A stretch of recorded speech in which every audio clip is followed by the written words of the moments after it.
بسم اللہ الرحمن الرحیم۔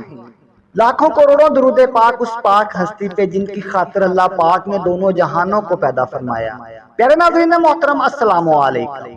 پیارے ناظرین محترم، کفار کی حضور اکرم صلی اللہ علیہ وآلہ وسلم کے ساتھ بد سلوکیاں۔ ناظرین محترم، چند واقعات ہم آپ کے ساتھ اس ویڈیو میں شیئر کریں گے، تو ویڈیو شروع کرنے سے پہلے میری تمام دوستوں سے التماس ہے کہ وہ پلیز چینل کو سبسکرائب کر لیں۔ ایک روز حضور اکرم صلی اللہ علیہ وآلہ وسلم بیت اللہ میں نماز پڑھ رہے تھے کہ عقبہ بن ابی معیط آیا اور آتے ہی اپنی چادر اتار کر حضور اکرم صلی اللہ علیہ وآلہ وسلم کے گلا مبارک میں ڈال دی اور پیچ در پیچ دینے شروع کر دیے۔ آپ صلی اللہ علیہ وآلہ وسلم کا دم گھٹنے لگا۔ اتنے میں حضرت ابو بکر صدیق رضی اللہ تعالی عنہ کو پتا چلا، وہ تشریف لائے اور دھکے دے کر اس مالون کو ہٹا دیا۔ کفار نے آپ کو طرح طرح کی تکلیفیں دی، کبھی جسم مبارک پر نجاستیں ڈالی، کبھی گلے میں پھندا ڈال کر کھینچا، کبھی گھر کے دروازے کے سامنے کانٹے بچھا دیے تاکہ صبح سویرے جب آپ یا آپ کے بچے باہر نکلیں تو ان کے پاؤں میں چبھ جائیں۔ کبھی آپ کو گالیاں دی، کبھی قتل کے منصوبے بنائے جس میں اطہر کو لہو لہان کیا، قید میں رکھا۔ آپ کے گھر کے صحن میں پکے پکائے کھانے پر غلاظتیں پھینکی۔ آپ صلی اللہ علیہ وآلہ وسلم کی شان مبارک میں اس طرح کی گستاخیاں کی کہ اللہ کی پناہ۔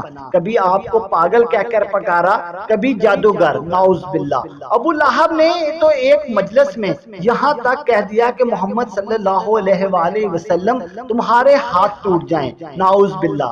ایک روز قریش کے ایک اوباش نوجوان نے سر بازار حضور اکرم صلی اللہ علیہ وآلہ وسلم کے سر مبارک میں مٹی ڈال دی۔ آپ اسی حالت میں گھر تشریف لے آئے۔ صاحبزادیوں میں سے ایک صاحبزادی آپ کا سر مبارک دھو رہی تھی اور آپ نے ابا کو اس حالت میں دیکھ کر رو رہی تھی۔ آپ نے انہیں تسلی دیتے ہوئے فرمایا کہ میری بیٹی رو نہیں، اللہ تیرے باپ کا حامی و ناصر ہے۔ نبوت سے پہلے نبی اکرم صلی اللہ علیہ وآلہ وسلم کی دو صاحبزادیوں کی شادی ابو لہب کے دونوں بیٹے عقبہ اور عتیبہ سے ہوئی تھی۔ نبوت کے بعد جب حضور اکرم صلی اللہ علیہ وآلہ وسلم نے اسلام کی دعوت دینا شروع کی تو اس شخص نے اپنے دونوں بیٹوں سے کہا، میرے لیے تم سے ملنا حرام ہے اگر تم حضور اکرم صلی اللہ علیہ وآلہ وسلم کی بیٹیوں کو طلاق نہ دے دو۔ چنانچہ دونوں نے طلاق دے دی۔ عتیبہ تو جہالت میں اس قدر آگے بڑھ گیا کہ ایک روز حضور اکرم صلی اللہ علیہ وآلہ وسلم کے سامنے آیا اور آپ صلی اللہ علیہ وآلہ وسلم پر اس نے تھوکا جو آپ پر نہیں پڑا۔ حضور اکرم صلی اللہ علیہ وآلہ وسلم نے فرمایا، خدایا اس پر اپنے کتوں میں سے ایک کتے کو مسلط کر دے۔ اس کے بعد عتیبہ اپنے باپ کے ساتھ شام کے سفر پر روانہ ہو گیا۔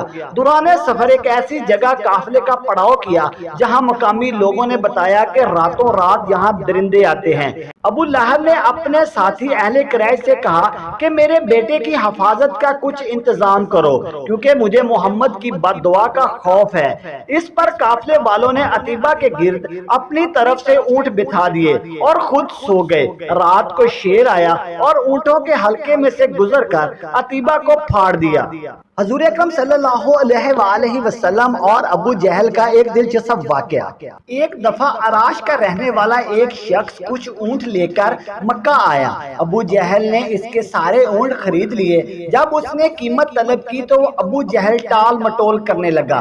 عراشی نے تنگ آ کر ایک روز حرم کعبہ میں قریش کے جاز سرداروں کو پکڑا اور مجمع عام میں فریاد شروع کر دی۔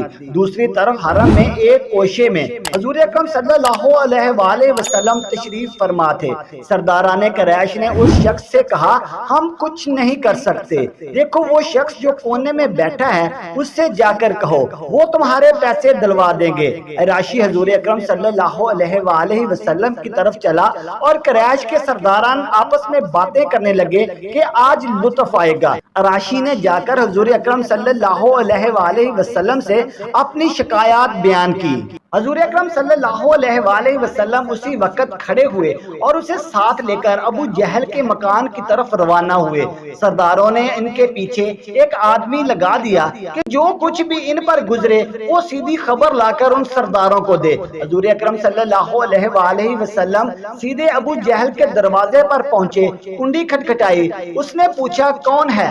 جواب دیا محمد صلی اللہ علیہ وآلہ وسلم۔ وہ حیران ہو کر باہر آیا اور آپ آپ صلی اللہ علیہ وسلم نے ابو جہل سے کہا اس شخص کا حق ادا کرو، اس نے کوئی بات نہ کی اور سیدھا اندر گیا اور اس نے اونٹوں کی قیمت لا کر اس کے ہاتھ میں دے دی۔ قریش کا مخبر یہ حال دیکھ کر حرم کی طرف دوڑا اور سرداروں کو سارا ماجرا جا سنایا اور کہنے لگا واللہ آج بہت عجیب معاملہ دیکھا جو کبھی نہ دیکھا تھا۔ ابو جہل جب باہر نکلا تو محمد صلی اللہ علیہ وآلہ وسلم کو دیکھتے ہی اس کا رنگ افق ہو گیا، اور جب حضور اکرم صلی اللہ علیہ وآلہ وسلم نے کہا کہ اس شخص کا حق ادا کرو تو وہ سیدھا اندر گیا اور اس نے پیسے لا کر اس عراشی کے ہاتھ میں رکھ دیے، اور ایسا معلوم ہو رہا تھا کہ جیسے ابو جہل کے جسم میں جان ہی نہیں ہے۔ ناظرین محترم، واقعات کی مزید ویڈیوز دیکھنے اور سننے کے لیے ہمارے چینل کو سبسکرائب کر لیں۔